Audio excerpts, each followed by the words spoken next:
विषय लेकर आई हूँ मेरे प्रिय भाई बहनों, वो आपको आपके जीवन में आत्मिक उन्नति देगा, शरीरक चंगाई देगा, शरीरक आशीष देगा, क्योंकि जो आशीषें हैं वो तो शरीरक है। हालेलुया। आपको शारीरिक उन्नति भी देगा, आत्मिक उन्नति भी देगा और शारीरिक आशीषें भी देगा। इस वचन को, इस टॉपिक को ध्यान से सुनना, क्योंकि जिसने परमेश्वर के वचन के ऊपर चित्त लगा लिया और उसे ध्यान पूर्वक सुन लिया और उस पे मनन कर लिया, वह जीवन का मुक्त ले पाएगा, वह संघर्ष को अपने जीवन में खत्म कर पाएगा।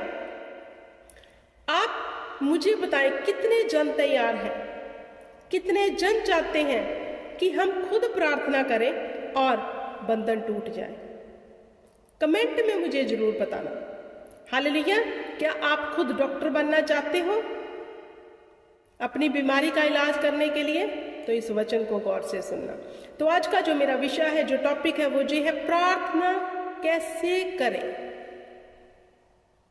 हालेलुया। हाउ टू प्रेयर, कैसे करें प्रार्थना, क्योंकि प्रार्थना हर, क्या कहते हैं, ताले की चाबी है, जिससे हर ताला खुलता है। जो आप खोलना चाहते हो और खुल नहीं रहा, जोर लगा रहे हो, तो हमें जोर लगाने की जरूरत नहीं है मेरे प्रिय भाई बहनों, क्योंकि प्रभु यीशु मसीह कलवरी क्रूस के ऊपर अपनी जान को देकर हमारे लिए सब कुछ पूरा कर गए। अब हमें जोर लगाने की जरूरत नहीं है। हमें क्या करने की जरूरत है? अपने जीवन को आत्मिक बनाने की जरूरत है, अपने जीवन को पवित्रताई में चलाने की जरूरत है, अपने जीवन को प्रार्थना में रखने की जरूरत है। हालेलुया। तो आज का जो विषय, प्रार्थना कैसे करें, सबसे पहले मैं आपको बताना चाहती हूं, जहां लूका की बुक उसका 18 अध्याय, आप इसे पढ़ सकते हो, 18 अध्याय को 9 से लेकर 14 तक। ठीक है, मैं आपको बीच बीच में से इसके वचन बताती हूं। प्रभु यीशु मसीह जो उन लोगों को दृष्टांत दे रहे थे, जो उसने उनसे कहा, जो अपने ऊपर भरोसा रखते थे कि हम धर्मी हैं और दूसरे को तुच्छ जानते थे, यह दृष्टांत कहा। 2 मनुष्य मंदिर में प्रार्थना करने के लिए गए, एक फरीसी था और दूसरा चुंगी लेने वाला। फरीसी खड़ा होकर अपने मन में ये प्रार्थना करने लगा, हे परमेश्वर, मैं तेरा धन्यवाद करता हूँ कि मैं दूसरे मनुष्यों के समान अंधेर करने वाला, अन्यायी और व्यभिचारी नहीं, और ना इस चुंगी लेने वाले के समान हूँ। मैं सप्ताह में 2 बार उपवास रखता हूँ, मैं अपनी सब कमाई का 10वां अंश भी देता हूँ। परंतु चुंगी लेने वाले ने दूर खड़े होकर स्वर्ग की ओर आंखें उठाई, उठाना भी ना चाहा, वरन अपनी छाती पीट पीट कर कहा, हे परमेश्वर, मुझ पापी पर दया कर। मैं तुमसे कहता हूँ कि वह दूसरा नहीं, परंतु यही मनुष्य धर्मी ठहराया जाकर अपने घर गया, क्योंकि जो कोई अपने आप को बड़ा बनाएगा वह छोटा किया जाएगा, और जो अपने आप को छोटा बनाएगा वह बड़ा किया जाएगा। अब मैंने आपको 9 से लेकर 14 तक पढ़ा दिया। हालेलुया। जहां प्रभु यीशु मसीह खुद दृष्टांत दे रहे हैं, एक उस मनुष्य का जो अपने आप को बड़ा धर्मी मानता है कि मैं बहुत प्रार्थना करने वाला हूँ, मैं व्यभिचार भी नहीं करता, मैं दशवांश भी टाइम पे देता हूँ, हर चीज मैं करता हूँ। और उसने दूसरे को क्या कहा, जो वहां पे खड़ा था, चुंगी लेने वाला, कि प्रभु मैं चुंगी लेने वाले की तरह नहीं हूँ। तो उसने जो प्रार्थना की, प्राउड में आकर की, घमंड में आकर, वो अपने पे प्राउड कर रहा था। तो मेरे प्रिय भाई बहनों, जब भी आप प्रार्थना करो, जब भी, सबसे पहले आप दीन होके जाओ, जैसे ये चुंगी लेने वाले ने दीनता दिखाई।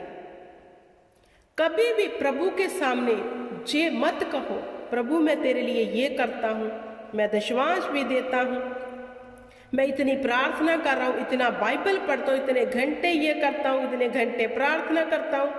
हालेलुया। सबसे पहले मैं आपको बता दूं, बाइबल में कहीं भी जिक्र नहीं है कि आपकी लंबी चौड़ी प्रार्थना सुनी जाएगी। आगे भी मैं आपको पढ़ाऊंगी। हालेलुया। प्रार्थना वो है जो अंदर से निकलती है, प्रार्थना वो है जो पाक रूह करवाता है, वह चाहे एक शब्द की हो चाहे 10 की, वो सुनी जाएगी।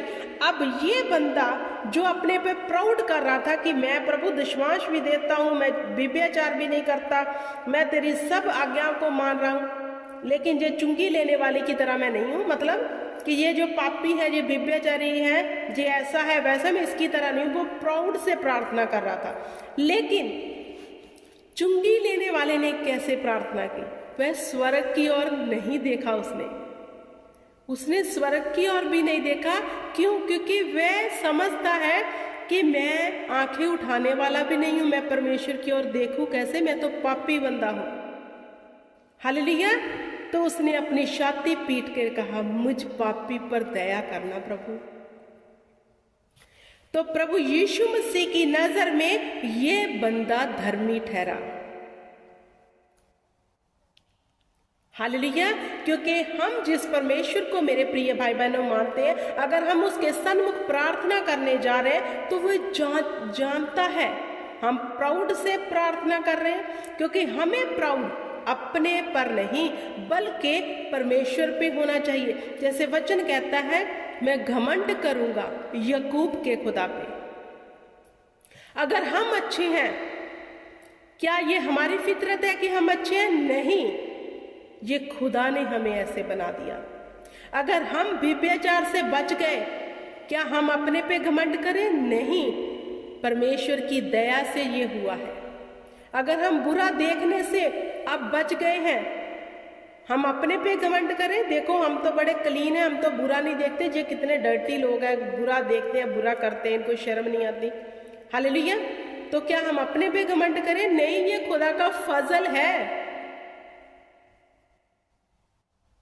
तो मेरे प्रिय भाई बहनों, घमंड करना है परमेश्वर के ऊपर। जब परमेश्वर के आगे प्रार्थना करने जाना है, दीन होकर, अंदर से,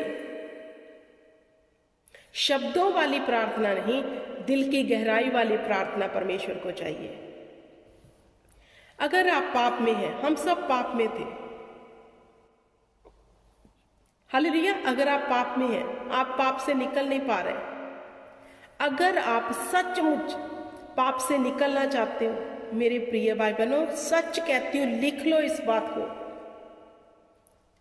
अपने रूम में जाओ, दरवाजा बंद करो और परमेश्वर को कहो, खुदा मैं हर तरह से थक गया, हार गया, टूट गया, लेकिन मैं इस पाप से निकल नहीं पा रहा, मैं निकलना चाहता हूँ। अगर तू दया करे तो सब कुछ हो सकता है, और मैं चाहता हूँ, मैं चाहती हूँ, मुझ पर तू दया कर। उसी घड़ी, उसी वक्त वह पाप का आत्मा आपके जीवन को छोड़कर चला जाएगा। आपको 8 घंटे परमेश्वर के सन्मुख बैठने की जरूरत नहीं है। मेरे प्रिय भाई बहनों, अपने शब्दों को अंदर से निकालो परमेश्वर के लिए। आप अंदर से क्या चाहते हो वो चाहिए खुदा को। आप अंदर कुछ चाहते हो, मुंह से परमेश्वर को कुछ कह रहे हो, फिर कहते हो प्रार्थना का उत्तर नहीं आता। कैसे आएगा प्रार्थना का उत्तर? क्योंकि आप अंदर कुछ चाहते हो, बाहर से कुछ। आप बदलना तो नहीं चाहते, लेकिन होठों से कह रहे प्रभु दया कर, दया कर। नो, हम परमेश्वर को मूर्ख नहीं बना सकते। हालेलुया। अगर आप परमेश्वर की नजर में धर्मी बनना चाहते हैं, जैसे परमेश्वर ने कहा, धर्मी जन 7 बार भी गिरे मैं उसे उठा खड़ा करूंगा। कौन है धर्मी? जो ज्यादा दान पुण्य कर रहा है, जो ज्यादा दशमान देता है, जो ज्यादा दान चर्च में जाकर दे, वो धर्मी है? नहीं। परमेश्वर की नजर में वह धर्मी है जो परमेश्वर के डर में रहता है, वो धर्मी गिना गया है। हमारे अंदर अगर परमेश्वर का डर ही नहीं है, खौफ ही नहीं है, क्या हम ऐसी थिंक दे दे के परमेश्वर को प्रसन्न कर लेंगे? नहीं। क्या वह हमारे पैसे से प्रसन्न हो जाएगा, हम चर्च में सेवा कर रहे हैं, वॉलंटियर बने हैं, वर्शिप कर रहे हैं, ये सब कर रहे हैं या फिर झाड़ू लगा रहे हैं, इन सब से वो प्रसन्न हो जाएगा? नहीं, हमें धर्मी बनने के लिए दीन होना है और परमेश्वर के डर और भय में रहना है। अगर आप चर्च में वॉलंटियर हो लेकिन आपके अंदर परमेश्वर का डर नहीं है, आप कहने को तो वॉलंटियर हो लेकिन आप काम ऐसे करते हो जो बिल्कुल वचन के साथ मैच नहीं करते, तो परमेश्वर को आप नहीं चाहिए।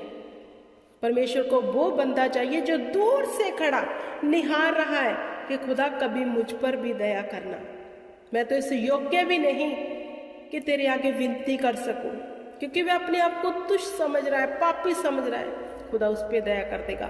आपने 2 डाकुओं की कहानी सुनी है जो प्रभु यीशु मसीह के साथ लटकाए गए, एक दाईं और एक बाईं। एक ने घमंड किया, दूसरे ने कहा प्रभु मैं जानता हूं तुम्हें, तू परमेश्वर का पुत्र है, जब तू स्वर्ग में जाएगा मुझे याद करना। तो प्रभु यीशु मसीह ने उसकी दीनता को देखकर, उसकी हलीमी को देखकर कहा आज ही तू मेरे साथ स्वर्ग में होगा। मेरे प्रिय भाई बहनों, 8 घंटे 10 घंटे 12 घंटे प्रार्थना की आपको जरूरत नहीं है। आपका अंदर से निकला एक भी शब्द परमेश्वर के कानों में अगर वो पड़ गया, परमेश्वर ने आपके उस शब्द को सुन लिया, आपकी जिंदगी बदल जाएगी, सेम नहीं रहेगी। हालेलुया। लेकिन प्रार्थना हम करते हैं जो शब्दों से, वो शब्द ही है, क्योंकि खुदा कहता है मैं दिल और गुर्दों को जांचने वाला परमेश्वर हूं। अंदर से जो भरा है वो खुदा को बताओ। हालेलुया। ये नहीं खुदा मुझ पे दया कर, बदलना चाहते नहीं अंदर से, अच्छा उधर भी देखना है थोड़ा बुरा, उसे हम देखे बिना रह नहीं सकते, लेकिन मुंह से कह रहे प्रभु तू दया कर दे। टूटकर जब 99 के लोगों के ऊपर विपत्ति आने वाली थी, परमेश्वर ने अपने दास योना को वहां भेजा कि उन्हें बता यहोवा आपको नष्ट करने वाला है। तो उन्होंने क्या किया? उपवास में चले गए, टाट ओढ़ लिए, कपड़े फाड़ लिए, बच्चों तक को उपवास में ले गए। वह दीन हो गए परमेश्वर के आगे, माफी मांग ली, सरेंडर कर दिया, तो यहोवा पिता ने अपना फैसला बदल दिया। वाह! फिर परमेश्वर ने उन्हें जो करने को कहा था कि मैं तुम्हें नष्ट कर दूंगा, नष्ट नहीं किया। अगर आप चाहते हो, मैं चाहती हूं हम नष्ट ना हो, हमें भी तौबा में आना है, दिल से खुदा के आगे प्रार्थना करके झुकना है। मेरे प्रिय भाई बहनों, फिर से कहती हूं, प्रार्थना ये नहीं है आप चिल्लाई जा रहे हो। प्रभु ने कहा लोगों को दिखाने के लिए प्रार्थना मत करो, कपटियों के समान प्रार्थना मत करो। आपके भीतर से निकला एक ही शब्द आपकी जिंदगी को बदल देगा, क्योंकि खुदा सुनता है, वो बहरा नहीं है, वो दूर का नहीं बल्कि नजदीक का परमेश्वर है। हालेलुया। तो मेरे प्रिय भाई बहनों, प्रार्थना जब भी करो दीनताई के साथ, वो बोल दो खुदा को जो आपके अंदर है। हालेलुया। वीडियो काफ़ी लंबी हो चुकी है, मैं आई होप कि आपको अंडरस्टैंड हो गया होगा। मैं इसका नेक्स्ट पार्ट बनाऊंगी, अगर आप चाहोगे मैं और इसके ऊपर बोल सकती हूँ, और वचन है मेरे पास। हालेलुया। तो आई होप कि आपको समझ आ गया होगा। परमेश्वर आपको बरकत दे। मनन करना और वो प्रार्थना करना जिससे आप निकलना चाहते हो, आप निकलोगे। Hallelujah. Praise the Lord. God bless you.